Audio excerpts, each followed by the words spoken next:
지난주에 이어서 두 번째 말씀을 나누게 됩니다. 지난주에 부탁을 드렸는데요.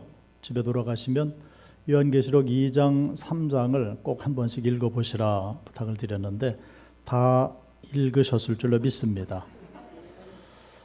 7교회 중에 2교회만 칭찬을 받았다는 말씀 드렸습니다. 퍼센테이지로 보면 28점 몇 프로입니다.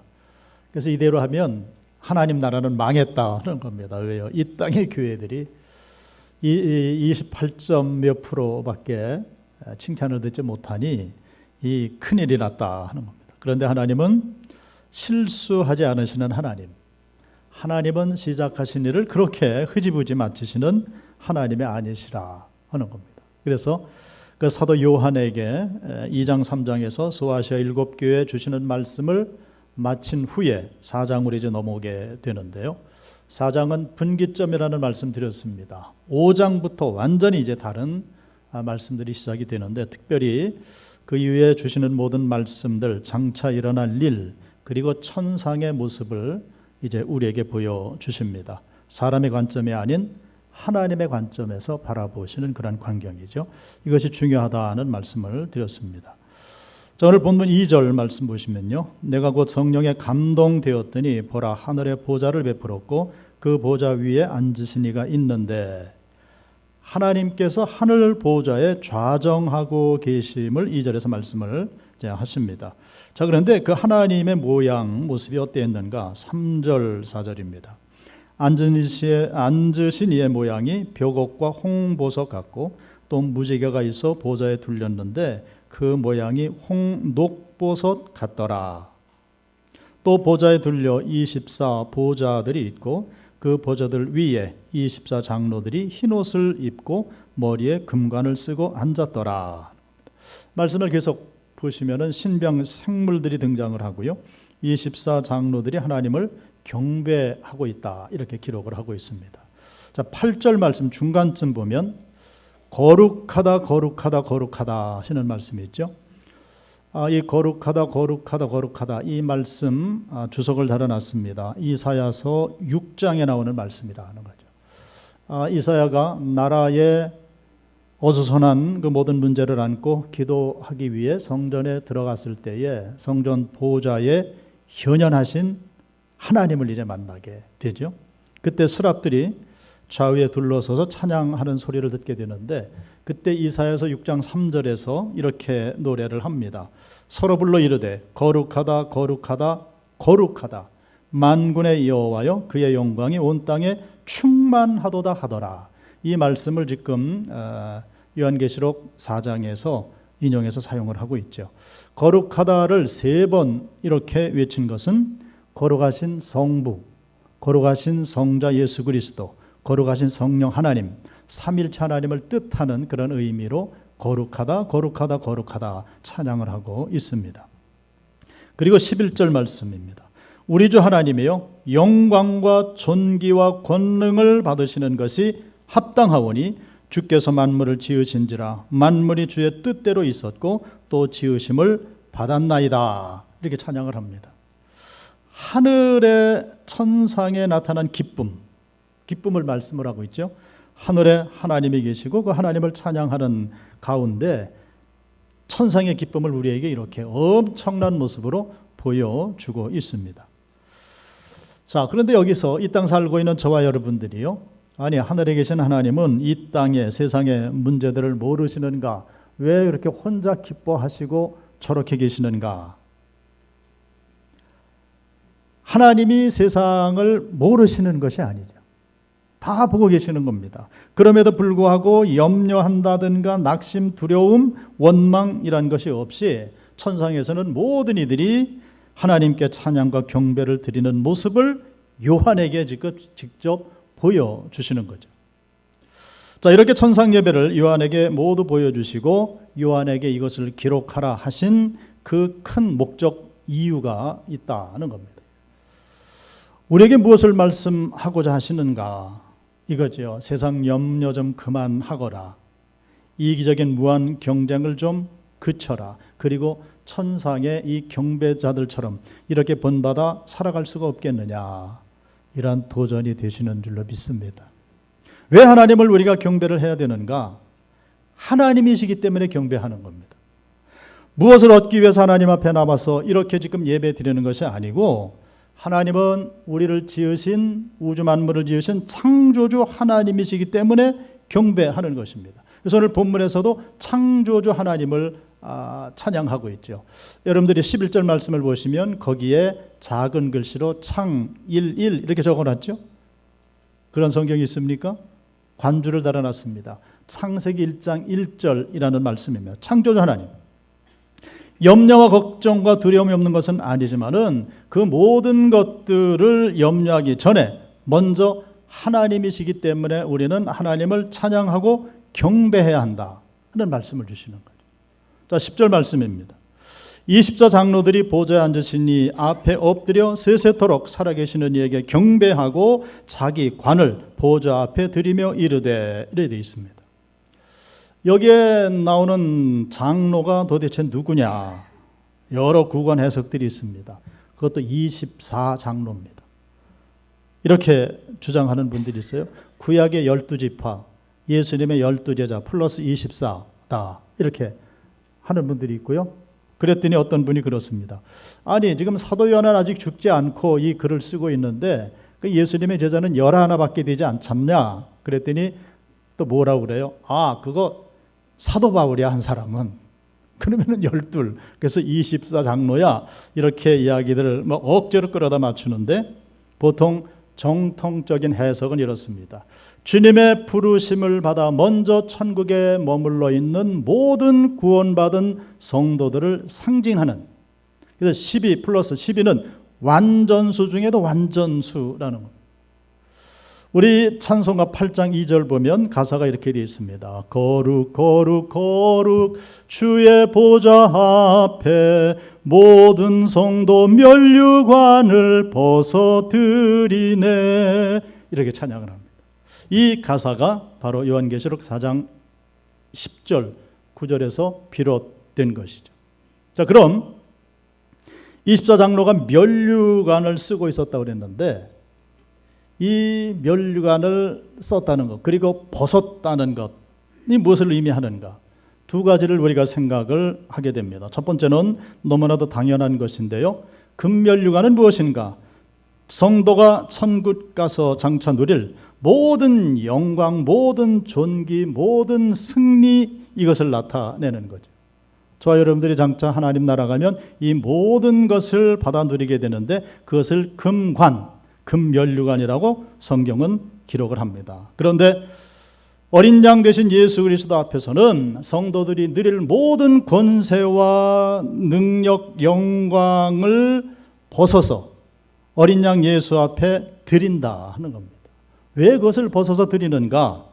우리 위에 십자가에 고난 당하신 어린 양 예수 그리스도를 생각할 때, 우리 위에 자기 몸을 들이셨죠. 물과 피를 아낌없이 다 쏟으신, 십자가에서 돌아가신 예수 그리스도를 우리가 막상 뵙게 되면 우리가 받아 누릴 모든 권세, 영광, 승리, 이 모든 것들까지도 주님 앞에 다 드려도 부족하다는 겁니다. 그래서 벗어서 드린다.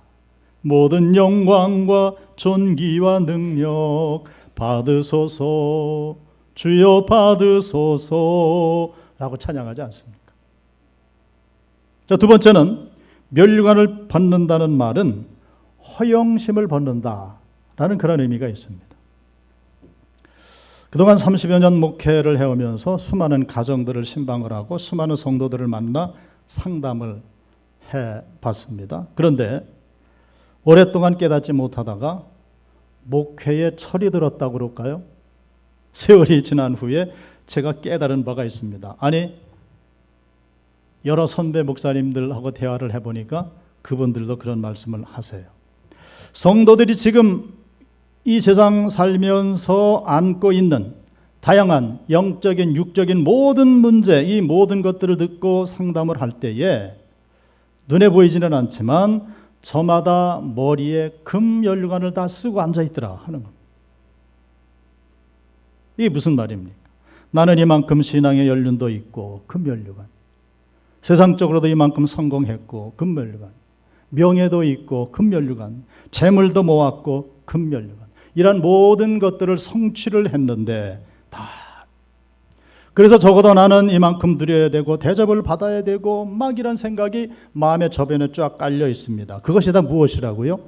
허영심이라는 허영심. 그래서 그렇습니다. 우리의 마음 안에, 성도들 마음 안에, 그 가정 안에 저변에 깔려 있는 그 허영심을 깨닫지 못할 때는, 깨닫기 전까지는 이해를 할 수가 없었어요. 왜 이렇게 많은 어려움들, 문제들이 있을까? 그런데 허영심 때문에 나온다라는 것을 깨달을 때에 그때 이해를 할 수가 있는 거죠. 오늘 새벽에 이 찬송을 불렀습니다. 433장 3절 가사가 이렇습니다. 간악한 날 깨어도 주 예수 앞으로 더 가까이. 그 다음에 어떻게 돼요?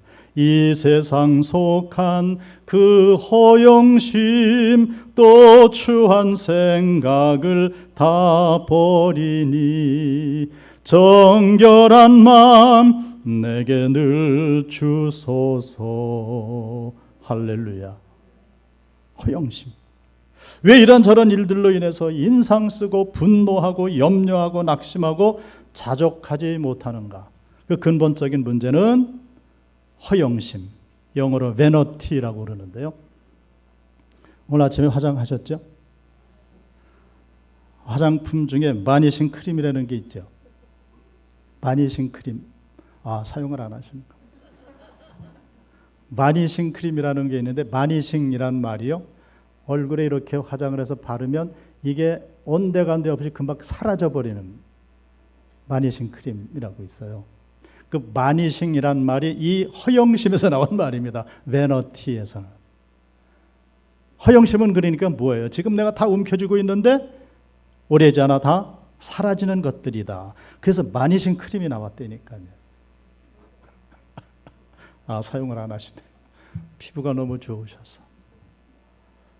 삼다도라 그 노래 보면 제주도 여성분들이 피부가 백옥 같다고.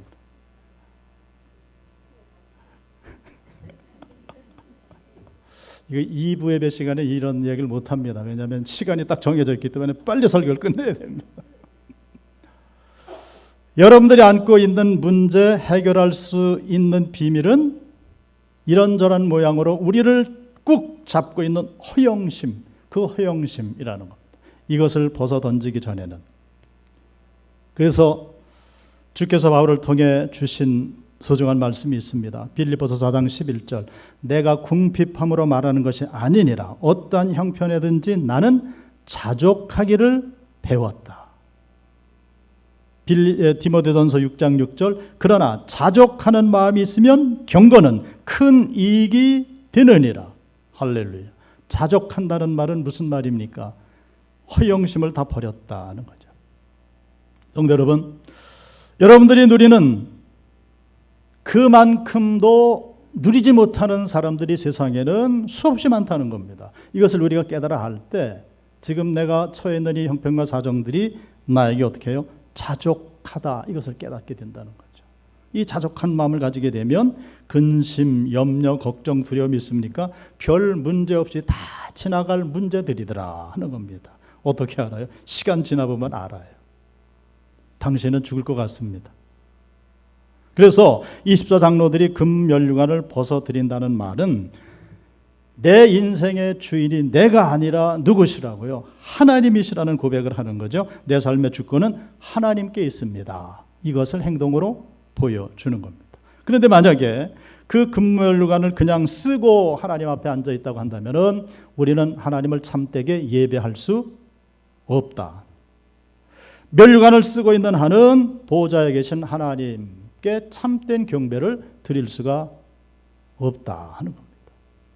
그래서 왜 우리가 늘 예배당에 나와서 이렇게 예배를 드려야 하는가? 답이 나오죠. 오늘 여신도 총회가 있는데요. 회장님이 총회 준비하신다고 하면서 개회 예배 설교성과 제목을 좀 미리 주십사 부탁을 했습니다. 그래서 부랴부랴 10월 30일 날 드렸어요. 그랬더니 10월 31일 토요일 날 보니까 종일토록 교회들 나오셔서 임원들이 총회 준비서를 만드시더라고요. 자, 그런데 개별 설교 성과 제목을 주십사 하면서 회장님 하시는 말씀이 이렇게 말씀을 하시더라고요. 마음에 와닿습니다. 예배 순서가 먼저 나와야 뭔가 다음 일이 진행되지 않겠습니까? 놀라지 않으시네요. 그 마음이 어떤 마음인지 알아요. 예배가 먼저이고요. 그래야 그 다음에 회무 처리를 하든 무엇을 해야 되겠죠. 예배 중요성. 회장님이 그러시니 교회 모든 여신도 여러분들은 큰 복을 받으실 줄로 믿습니다. 그거지요. 왜 교회에서 예배가 중요한가? 교회는 이 땅에 있는 하나님 나라의 모형이기 때문이고요. 우리의 예배는 이 땅에서 경험할 수 있는 하나님 나라이기 때문에. 그리고 이후에 우리가 모두 천국 가게 될 텐데 거기서 영원히 살며 할 일은 하나밖에 없습니다. 하나님을 찬양하고 경배하는 일입니다. 말하자면 오늘 우리가 예배당 나와서 하나님 앞에 예배드리는 것은 천상의 삶의 예행 연습을 하고 있는 것이다. 그런데요, 우리가 예행 연습을 잘 하지 못하면 천국 가서 하나님 앞에서 하나님 저기 앉아 계시는데 찬양과 경배를 드려야 되는데 이게 너무 어색한 겁니다.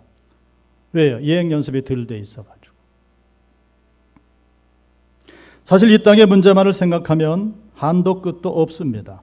그런데 하나님이 그걸 모르시는 것이 아니라는 겁니다. 사람은 사람이고 사람의 문제는 어제나 오늘이나 다르지 않습니다.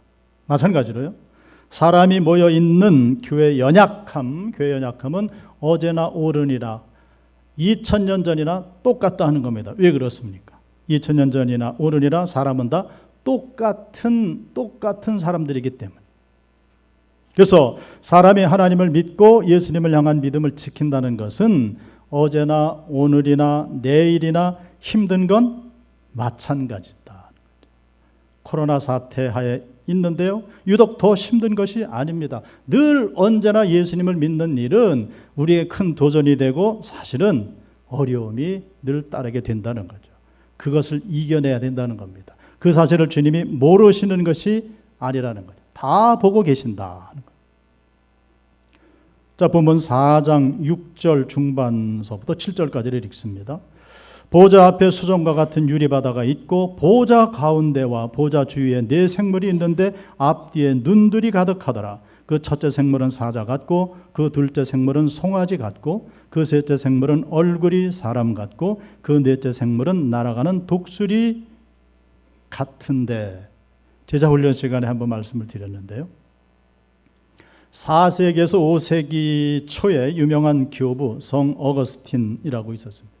이분이 이 요한계시록의 이 말씀을 보는 순간에 그분이 이걸 해석을 해냅니다. 이 네 생물은 바로 사복음서의 기자들이 증언한 예수님의 특징이다. 예수님의 네 가지 특성이다. 이렇게 이분이 이걸 해석을 해냈습니다. 그 해석을 지금까지도 우리가 받아들이고 있습니다. 그래서 성 어거스틴은 사복음서의 별명을 이렇게 줬습니다. 마태복음은 사자복음이다. 왜요? 예수님이 이 땅에 왕 중에 왕으로 오셨기 때문에. 그래서 왕 대신 예수 그리스도 사자복음, 마태복음. 마가복음은 송아지복음이다. 그랬습니다. 왜요? 인류의 죄를 대속할 제물이 되시기 위해서 예수님이 이 땅에 오셨다는 것을 말씀을 하고. 누가복음은 사람복음이라고 그랬습니다. 참 하나님이시며 동시에 참 인간으로 오신 예수 그리스도. 그 십자가의 제물이 되신 고난당하신 예수 그리스도. 요한복음을 독수리 복음이라고 그랬습니다. 독수리는 그 눈이 대단하지 않습니까? 예수님이 하나님의 아들이시라는 사실. 그래서 예수님의 신성을 특별히 강조를 했는데 그 예수님의 신성을 독수리로 비교를 한 거예요. 그래서 독수리 복음이다. 로마 가면 바티칸 시티가 있지 않습니까? 아마 가보신 분들 계실 텐데 성 베드로 대성당 안에 들어가 보면 돔 천정이 이렇게 있습니다. 돔 천정을 밑에서 올려다 보면 동서남북 네 군데에 이 지금 요한계시록에 있는 이 말씀대로 그림을 네 개를 그려놨습니다. 마태, 마가, 누가, 요한. 짐승들을 다 그려놨어요. 이것을 상징적으로 그려놨죠. 자, 그리고 6절, 8절을 보겠습니다. 보좌 앞에 수정과 같은 유리바다가 있고 보좌 가운데와 보좌 주위에 네 생물이 있는데 어떻게 해요? 앞뒤에 눈들이 가득하더라. 8절입니다. 네 생물은 각각 6날개를 가졌고 그 안과 주위에는 눈들이 가득하더라. 계속 2번 연거푸 말씀을 합니다. 눈들이 가득하더라. 앞뒤 안팎으로 눈들이 가득하더라. 이 말씀은 한 채 오차나 소홀함이 없이 온 땅을 살피시고 온 피조물을 보호하시고 다스리시는 하나님의 충만한 통치를 지금 상징적으로 보여주시는 거죠. 그래서 우리가 다른 성경 다 중요합니다만은 이 마태, 마가, 누가, 요한 4복음서들을 우리가 읽고 묵상할 때에 우리가 받게 되는 도전이 있다는 겁니다. 우리가 영적인, 육적인 삶을 살피시는 그 하나님의 말씀 앞에 우리 모두를 벌거벗은 모습으로 다 드러내게 되는 거죠. 그래서 죄인은 하나님의 눈을 피해 숨을 장소를 찾아야 됩니다. 그 말씀에 도전받으면 악인은 하나님의 부재, 하나님이 안 계신 곳이 어딘가 찾아 나가게 된다는 거죠. 그러나 결코 그 뜻을 이루지 못한다. 왜요? 수많은 눈들이 지금 모두 다 주시하고 있기 때문에 피할 곳이 없다. 아담 이래로 타락한 인간의 본질적인 속성을 그대로 방치하면, 즉 변화받지 못하면 이기적인 영성 그대로 남는다는 거죠. 그래서 그의 삶은 변화되지 못하고 어떻게 해요? 자기의 유익을 위해서만 생각하고 남을 배려하는 마음이 없는 그런 믿음이 되어진다. 이것을 이기적 영성이다. 그렇게 말을 하죠. 이기적인 영성은 어떤 것일까? 쉽게 이렇게 말씀을 비유를 해볼 수가 있습니다. 농사꾼이 아들과 같이 농사를 짓는데 아들에게 그럽니다. 얘야, 이 밭에서 키우는 채소는 우리가 먹을 것이니 여기는 농약을 뿌리지 말아라. 여기 아주 애매하죠. 장사를 하는 상인이 종업원에게 손님이 오면 나보고 집사님이라고 절대 부르지 말아라. 설렁탕을 파는 식당에서 식당 직원들이 먹을 설렁탕은 손님들에게 내놓는 설렁탕과 구별해서 따로 끓인다. 어느 여청년이 설렁탕 집에서 알바를 했는데 저한테 그러더라고요. 목사님 절대 설렁탕 먹지 마세요. 근데 서문 사거리 설렁탕은 믿을 수 있습니다. 따로 끓인다. 이런 인성을 가지고 있다면 이것은 이기적인 영성이라는 겁니다. 여기서 헤어나지를 못한 상태. 이게 사실은 굉장히 처량한 얘기 아닙니까? 과거 한국교회 유명한 부흥사였죠. 이성봉 목사님이라고 아주 유명한 분인데 이분이 기회가 될 때마다 이런 말씀을 하셨어요. 세상에서 가장 억울한 일은 교회 열심히 다니고 지옥 가는 것이다. 회개도 하지 못하고 죄의 문제를 해결하려고 하지도 않고 그렇게 교회 다니는 것은 괜한 시간 낭비요 헛고생이라 하는 말씀이죠. 우리가 이기적인 영성을 잘 깨닫지 못합니다. 그런데 이 이기적인 영성에 접어들게 되면 모든 것을 볼 때 구원 얻을 듯한 거짓 위로에 만족한다 하는 겁니다. 거짓 위로 말이에요. 10절 말씀 다시 보십니다. 20조 장로들이 보좌에 앉으시니 앞에 엎드려 세세토록 살아계시는 이에게 경배하고 자기의 관을 보좌 앞에 드리며 이르되. 그래서 이 구절을 우리가 주목해 봐야 되는데요. 10절 하반절에 나오는 관을 보좌 앞에 드리며 라는 말씀인데요. 지금 우리가 사용하는 성경에는 벗어드린다 이렇게 되어 있는데요. 어찌 보면 얌전하고 공손하게 해석을 해놨습니다. 그런데 영어 성경, 원문 성경을 가보게 되면 이걸 이렇게 썼습니다. Cast their crowns 이렇게 했습니다. cast라는 말을 사용했는데 이게 뭐냐면 던진다는 말입니다. 벗어서 주님 앞으로 던진다. 좀 건방져 보일 수 있는데요. 던졌다고 그랬습니다. 우리가 먼저 사용하던 개역 성경에는 이것을 번역할 때 드린다라고 그러지 않고 벗어 던졌다 이렇게 해석을 해놨습니다. 그 해석이 맞는다는 겁니다. 왜 그렇습니까? 이런 대단히 과단성 있는 행동이 아니면 허영심을 벗어버리기가 진정 어렵기 때문에 우리의 그 허영심, 나의 거대한 자존심을 벗어 던져야 되는데 이게 어렵다는 문제죠. 그래서 벗는다 정도가 아니고 어떻게 해요? 벗어서 던지는 겁니다. 결단성 있는 행동을 말씀을 하시는 거죠. 자, 이렇게 던져버리지 않으면 버릴 수 없는 것이 또 하나가 있습니다. 허영심과 또 하나요? 이사야서 38장 17절입니다. 보옵소서, 내게 큰 고통을 더하신 것은 내게 평안을 주려 하심이라. 주께서 내 영혼을 사랑하사 멸망의 구덩이에서 건지셨고 내 모든 죄를 주의 등 뒤로 던지셨나이다. 이렇게 기록을 합니다. 죄의 문제예요. 여기서도 역시 cast all my sins 이렇게 했습니다. cast, 등 뒤로 던져버렸다. 이 죄의 문제 얼마나 끈질기게 우리에게 붙어서 떠나지 않는지 말이죠. 주님이 등 뒤로 집어 던져 주셔야 하는 겁니다. 내 모든 죄를 주님께서 등 뒤로 던지셨나이다. 담대하고 과단성 있게 멸류관을 벗어 주님께 던지며 하늘에 계신 하나님을 예배하기 시작할 때 성도 여러분, 변화되어지는 역사가 일어나기 시작한다는 겁니다. 예배를 드리는 중에 마음의 근심이 사라지고요. 자유함의 역사, 치유함의 역사가 일어나고요. 마음의 소원이 이루어지는 것이 아니고 마음의 소원이 새로워진다. 이런 표현. 마음의 소원이 새로워집니다. 영육 간의 강건함을 누리기 시작한다. 할렐루야. 그래서 그런 재미있는 말을 합니다. 한번 따라 하실까요? 예배 한번 잘 드리면 팔자를 고친다. 예배 우습게 보시면 안 됩니다. 요즘 다니엘 기도회가 계속되죠. 지난 6일자 배영호 전도사님이라는 분이 간증을 하는 걸 들었습니다. 이분은 탈북민입니다.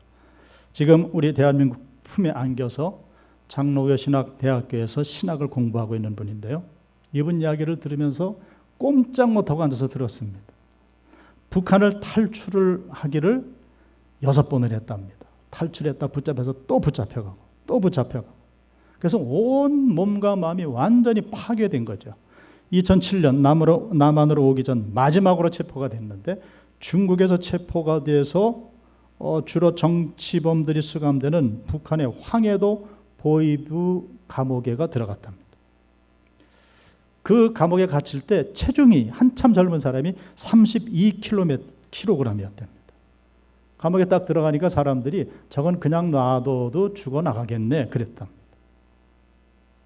그런데 그런 얘기 듣는데 이 사람이 딱 소원이 2가지가 떠오르더래요. 하나는 성경 공부를 하고 싶다. 하나는 죽더라도 실컷 먹고 죽고 싶다. 그래서 그분이 질문하더라고요. 이 2가지 소원 중에 제일 먼저 생각난 게 뭔지 아세요? 그래서 성경인 줄 알았더니 죽더라도 실컷 먹고 죽고 싶다. 얼마나 굶주렸으면. 그런데 거기서 기적이 일어났다는 겁니다. 정치범들만 들어가는 보위부 감옥이니까 이건 뭐 끝나는 거죠 이제. 그런데 그 감옥에 들어가서 거기서 일을 하고 있는 친구를 만났답니다. 하나님 보호해 주셨죠. 그 친구의 도움을 받은 겁니다. 그래서 감옥에 들어갈 때는 32kg이었는데 나올 때 4년 1개월 만에 나왔는데 60kg이 됐답니다.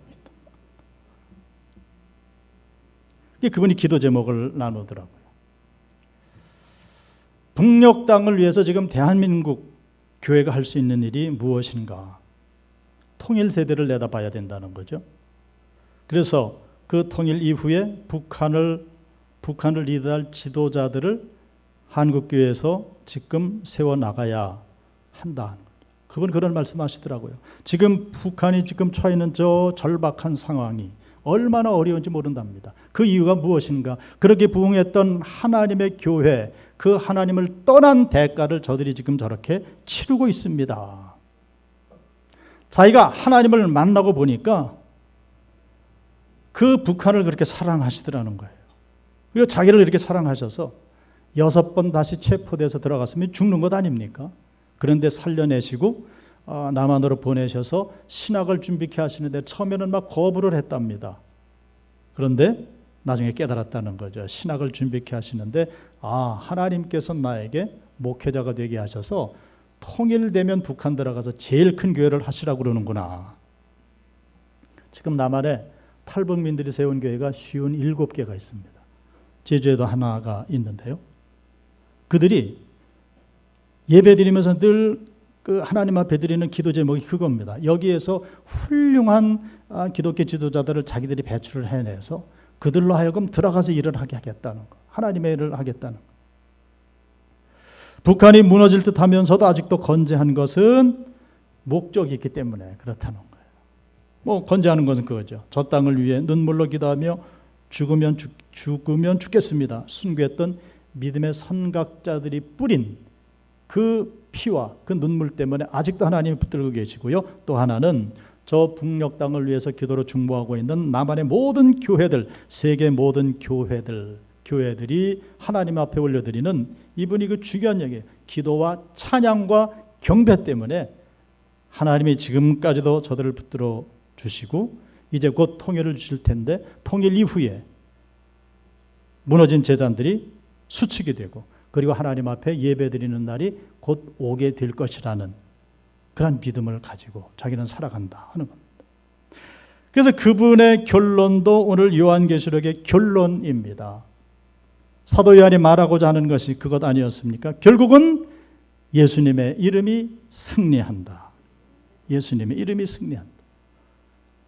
그래서 요한계시록을 읽으면 미래가 이미 보장됐음을 알 수가 있어요. 미래가 이미 정해져 있음을 알 수가 있습니다. 그러므로 일의 결국을 깨달았으니 우리는 저 천성을 향해 가는 하나님의 백성으로 오늘이라 일컫는 이 시간 속에서 늘 하나님을 찬양하고 경배하는 일에 최선을 다하는 그런 백성들이 되어야 한다는 겁니다. 더불어 우리를 끝까지 지켜주실 하나님의 은혜를 전적으로 의지하고 그리고 결국 우리는 이 길을 끝까지 가게 될 것이고 마지막 가서는 어린 양 예수님 만나고 하나님 앞에서 천상 예배를 드릴 그날, 승리의 그날이 올 것이라. 할렐루야.